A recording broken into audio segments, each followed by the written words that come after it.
Hi guys, today we will talk about how to fix or how to solve the problem of Coinbase app. Should just follow me step by step. We will go to settings. Here in this page we go to apps, default apps, app settings.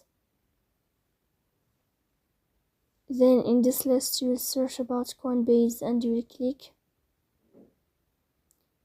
In this page of app info, you will click on first stop and you will click OK.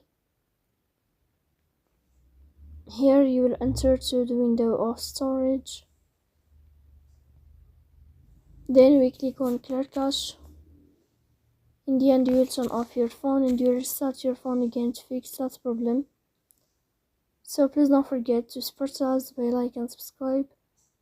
See you next time and thank you for your watching and your attention.